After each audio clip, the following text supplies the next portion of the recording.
Well, you know, got to congratulate Kevin. Those guys were 2/10 faster than everybody all weekend in practice. They were just phenomenal. And to be able to run with them as we did all day was a big confidence builder for us. And even at the end of the race, I thought our laps we put together coming up to the checkered were faster than him. So I can't. I'm love to have won the race and a little disappointed, but to come that close. But our team is performing so well. We're just got a lot of great chemistry and good communication going back and forth, and everybody's confidence is very high, and everybody's mood and morale is very high. So hopefully we can maintain that and not have any bad luck or make any mistakes, and continue to keep working toward winning some more races. If we run second enough, we're bound to at least trip into one or two.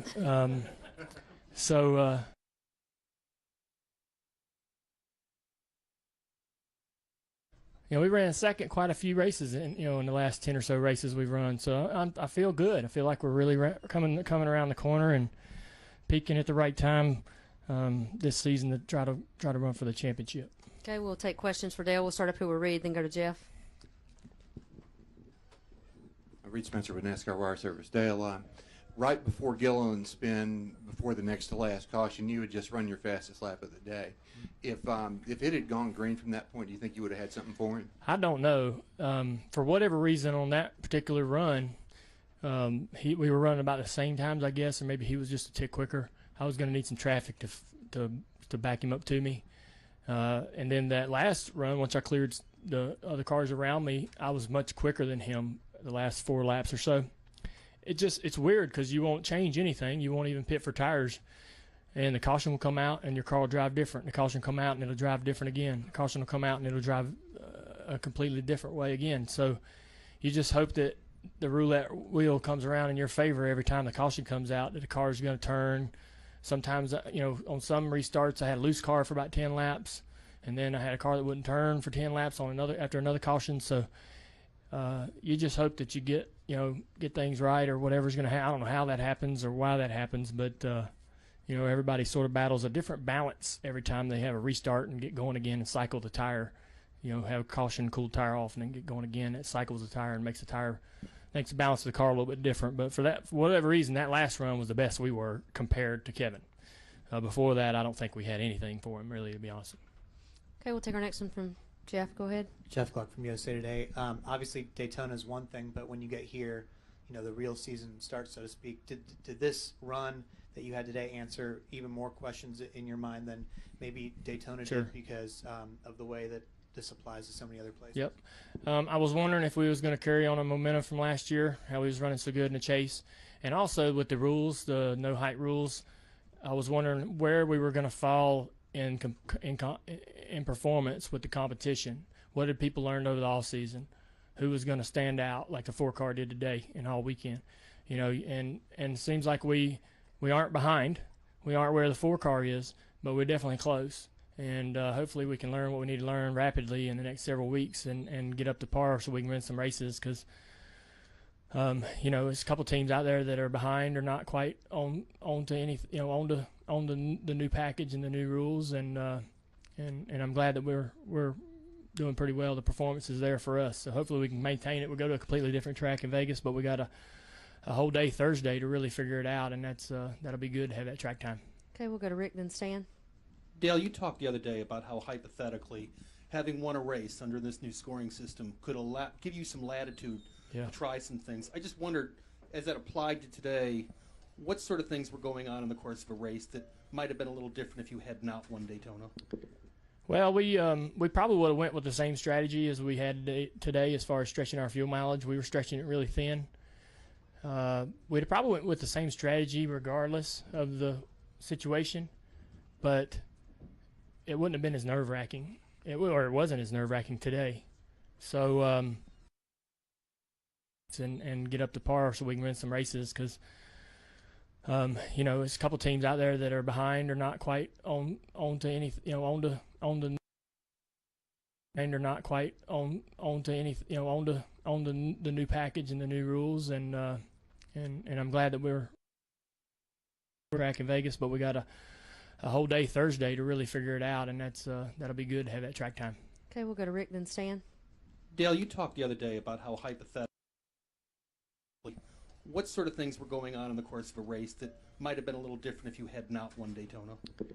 Well, we really thin. We'd probably went with the same strategy regardless of the situation, but it wouldn't have been as nerve-wracking. It wasn't as of an Arizona Republic. Brett was just talking about when you guys were up when it looked like maybe you were going to hit with Keselowski, and is that what took away? Whatever reason, that last run we reeled him in a little bit. We cut it probably in half. We just need another 10 laps, I guess, but we didn't have 10 laps.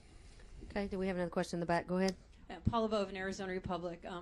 Brett was just talking about when you guys were closer to his racing, he saw the fans standing up when it looked like maybe you were going to take a lead. He noticed that. Do you pick that up during the race as well, ever? No. I'm concentrating as hard as I can to make sure I get the left front tire where I want it to be on the entrance to the corner, and I got the rolling speed that I need so I don't drive through the fronts in the middle of the corner. You're thinking about everything going on in the car. You can't really think about that.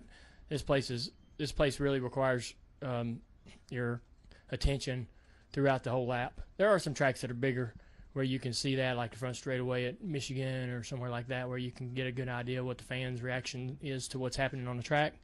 But it's usually much larger racetracks. Okay, we'll take one here, then Jim, then Tom. Jim, right behind you. Jim Peltz, LA Times. Dale, on those restarts, was it strictly Kevin had the horsepower to jump out, or was he getting a push each time? Or he just he gets to go first.